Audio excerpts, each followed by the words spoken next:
दोस्तों, अगर आप भी देश और दुनिया से जुड़ी खबरों को जानने की इच्छा रखते हैं तो आपने खान सर के बारे में जरूर सुना होगा। इनका यूट्यूब पर खान जीएस रिसर्च सेंटर नाम से एक चैनल है जिस पर अब तक तकरीबन 10 मिलियन से भी ज्यादा सब्सक्राइबर्स हैं। इनकी सबसे खास बात इनकी टीचिंग और किसी टॉपिक को एक्सप्लेन करने का तरीका है।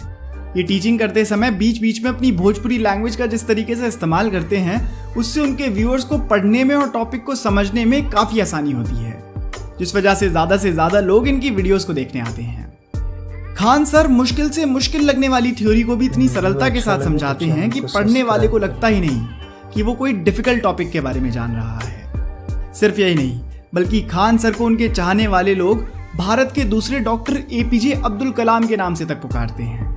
अब दोस्तों, आप भी सोच रहे होंगे कि आखिरकार कौन है ये खान सर और कैसे इन्होंने अपने चैनल की शुरुआत करी, किस तरह इन्होंने ये मुकाम हासिल करा। जरा हमें भी बताओ इनकी सफलता के पीछे की कहानी। तो इसीलिए दोस्तों, आज की इस वीडियो में हम खान सर की जिंदगी की पूरी कहानी जानेंगे कि किस तरह से उन्होंने ये मुकाम हासिल करा। जिन्हें हम खान सर के नाम से जानते हैं, उनका पूरा नाम तो अब तक इन्होंने अपने स्टूडेंट्स के साथ शेयर नहीं करा है। और जब इनसे इस बारे में पूछा गया तो इन्होंने बहुत अच्छा जवाब दिया कि आपको अगर कुछ सीखना है तो मेरी कहानी से सीखिए, मेरी मेहनत से सीखिए, मेरे नाम में भला क्या रखा है। खान सर का जन्म उत्तर प्रदेश के गोरखपुर जिले में हुआ था। ये बाकी आम लोगों की तरह ही एक मिडिल क्लास परिवार से बिलोंग करते हैं, बल्कि इनका फैमिली बैकग्राउंड इतना फाइनेंशियली स्ट्रांग नहीं था और इसीलिए इन्हें अपनी पढ़ाई और दूसरे कामों को पूरा करने में काफी दिक्कतों का सामना करना पड़ता था। शुरू में गरीबी देखने के कारण ही शायद इनके अंदर मेहनत करने की आदत भी आ गई थी, क्योंकि दोस्तों वो कहते हैं ना कि इतना आपको कोई किताब नहीं सिखा सकती जितना आपको आपके हालात सिखा सकते हैं। खान सर बिना किसी शक के हमारे देश के कुछ सबसे एजुकेटेड और स्मार्ट लोगों में से एक हैं।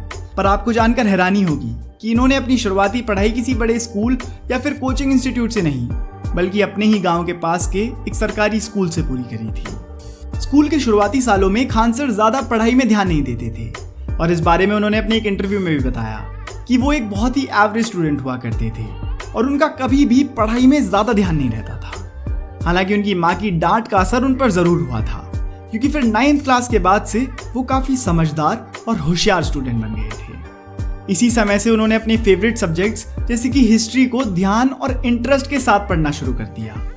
वो ये भी बताते हैं कि 9वीं क्लास में उन्हें पढ़ाई की तरफ जो एहसास हुआ था, वही एहसास उन्हें आज तक पढ़ाई की तरफ रुझाए रखे हुआ है। 10वीं से लेकर 12वीं तक वो काफी अच्छे नंबरों से पास हुए, जिसके चलते उनके घर वाले भी अब बहुत खुश थे। उनके पिता एक मिलिट्री ऑफिसर थे और माँ एक हाउसवाइफ थी। कुछ समय बाद उनके पिता रिटायर हो जाते हैं, वहीं उनके बड़े भाई की सेना में भर्ती हो जाती है। इससे आपको अंदाजा लग ही गया होगा कि उनकी पूरी फैमिली को अपने देश के प्रति कितना लगाव रहा है। खुद खान सर का भी जिंदगी में सिर्फ एक ही सपना था कि उन्हें बड़े होकर एक आर्मी ऑफिसर बनना है, इसीलिए वो दिन रात पढ़ाई करने लगे। खास बात यह है कि इस एग्जाम की तैयारी के लिए उन्हें जितने भी सब्जेक्ट्स पढ़ने थे, वो सभी सब्जेक्ट्स उन्हें काफी इंटरेस्टिंग लगते थे और इसी वजह से उन्हें कोई भी कॉन्सेप्ट बड़ी ही आसानी से समझ आ जाता था। इतनी पढ़ाई करने के बाद जब उन्होंने फाइनली एनडीए का एग्जाम दिया तो वो काफी अच्छे मार्क्स के साथ पास तो जरूर हुए, लेकिन दुर्भाग्यवश उनका सिलेक्शन नहीं हो पाया और इसके पीछे वजह थी उनकी फिटनेस। दरअसल उनके हाथों के एंगल्स के चलते उन्हें फिटनेस राउंड से बाहर कर दिया गया। ये जानकारी जब खान सर को मिली तो वो काफी दुखी हुए। ये वो वक्त था जब इतने मेहनती व्यक्ति ने पहली बार अपनी जिंदगी में सभी उम्मीदें खो सी दी थी। उन्होंने खुद को कोसना शुरू कर दिया, क्योंकि उनके हाथों में जो दिक्कत थी वो उसको ठीक भी नहीं कर सकते थे। इस कंडीशन का कोई इलाज ना होने के कारण वो काफी टूट गए थे। ये वक्त इनके लिए पर्सनली बहुत मुश्किल था और इस समय पर उनका पढ़ाई की तरफ भी इंटरेस्ट खत्म होने लगा था। वो अपने जीवन में बचपन से ही एक आर्मी ऑफिसर बनने का सपना देखते हुए आए थे और उन्होंने अपने हर जीवित सेकंड को इसी काम की तरफ डेडिकेट भी करा था। लेकिन जब किस्मत इस मोड़ पर आकर अटकी तो उन्हें कोई क्लू नहीं था कि उन्हें आगे क्या करना चाहिए।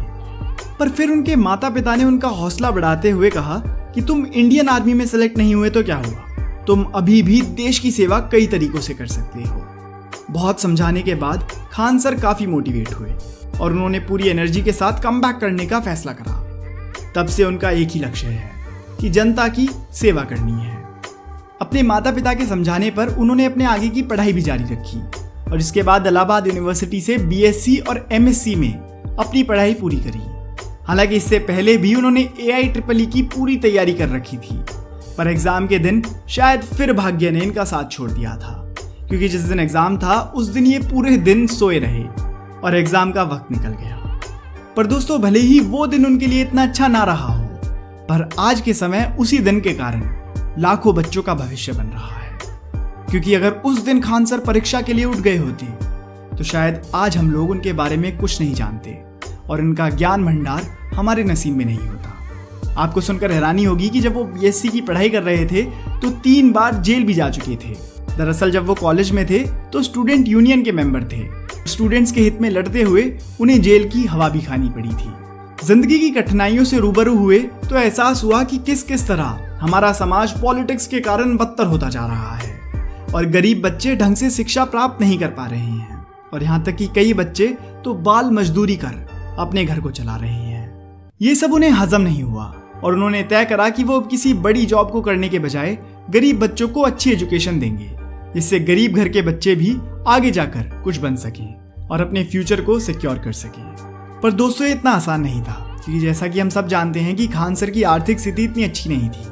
उन्होंने अपनी सेविंग्स और बाकी जगहों से इंतजाम कर पैसों को इकट्ठा करा और पटना में अपना एक कोचिंग सेंटर खोल दिया, जहां वो बच्चों को पढ़ाने लगे। पर अभी भी उनके जीवन में वो लहर नहीं आई थी जिसने इनका जीवन बदल दिया है, क्योंकि शुरुआत में उनके कोचिंग सेंटर में बहुत कम बच्चे पढ़ने आते थे। उस समय खान सर की कम्युनिकेशन और टीचिंग स्किल्स काफी अच्छी थी और इसी से उन्होंने अपने बच्चों को भी पढ़ाने का एक नया तरीका खोजा। वो अपने स्टूडेंट्स को इंग्लिश या प्योर हिंदी में सिखाने की जगह पूरी भोजपुरी भाषा का इस्तेमाल करने लगे, जिससे बच्चे बोर ना होकर पढ़ाई पर पूरे तरीके से कॉन्सेंट्रेट करें और उन्हें अच्छे से कॉन्सेप्ट्स भी समझ में आ जाए। खान सर की टीचिंग का यह तरीका धीरे धीरे रंग लाने लगा था और बच्चे भी इसे काफी पसंद करने लगे थे। इसी वजह से उनके कोचिंग सेंटर में समय के साथ स्टूडेंट्स की संख्या भी बढ़ने लग गई थी। फिर एक समय ऐसा आया कि रूम में बैठने के लिए स्टूडेंट्स को जगह तक कम पड़ने लगी। फिर कुछ महीनों के बाद खान सर ने एक बड़ा सा हॉल खरीद लिया, जिसमें करीब 2000 स्टूडेंट्स एक साथ बैठकर खान सर का लेक्चर सुन सकते थे। धीरे धीरे उनकी इनकम भी काफी अच्छी होती जा रही थी और साथ ही खान सर का कॉन्फिडेंस भी बढ़ता चला जा रहा था। फिर जब ये हॉल भी बच्चों के लिए कम पढ़ने लगा तो खान सर को काफी बुरा लगा, क्योंकि बाकी बच्चे उनकी क्लासेस अटेंड नहीं कर पा रहे थे। और फिर वो समय आया जिसने खान सर की ही नहीं बल्कि देश के लाखों युवाओं का फ्यूचर बदल दिया। खान सर ने सोचा कि ऑफलाइन सिखाने के बजाय वो ऑनलाइन सिखाकर भी तो बच्चों तक अपनी नॉलेज पहुंचा सकते हैं, जिससे कि ना ही किसी को उनका लेक्चर खड़े होकर सुनना पड़ेगा और ना ही किसी को दूर चलकर उनके कोचिंग सेंटर तक आने की जरूरत होगी। उन्होंने अपनी ऑनलाइन क्लास अपने YouTube channel Khan GS research centre पर शुरू कर दी। हालांकि शुरुआत में YouTube पर लोग इनको इग्नोर कर रहे थे, लेकिन जो भी इनके पढ़ाने के तरीके को एक बार देख लेता बस वो इनका फैन हो जाता था। धीरे धीरे इनकी पॉपुलैरिटी बिहार के अलावा पूरे देश में फैलने लगी। इनके YouTube चैनल के पॉपुलर होने का कारण ये है कि ये अपने हर वीडियो के अंत में प्रॉब्लम्स को सॉल्व कर उसका हल भी बताते हैं। यही वजह है कि इनकी कई वीडियोस बड़ी बड़ी सेलिब्रिटीज भी अपने ट्विटर और इंस्टाग्राम हैंडल्स पर शेयर करते दिखाई देते हैं। यूं तो खान सर कई कंट्रोवर्सीज का भी हिस्सा बने, पर उनके साफ चरित्र ने हर बार हर कंट्रोवर्सी से पार पाई। समय के साथ खान सर ने भी अपने सिखाने के तरीके को इम्प्रूव किया और देखते ही देखते उनके चैनल पर मिलियंस ऑफ सब्सक्राइबर्स पूरे होने लगे। हर स्टूडेंट की जुबान पर सिर्फ एक ही नाम होने लगा। अगर ये वीडियो अच्छा लगा हो तो सब्सक्राइब करें। ऐसे वीडियो देखने के लिए हमें फॉलो करें। धन्यवाद।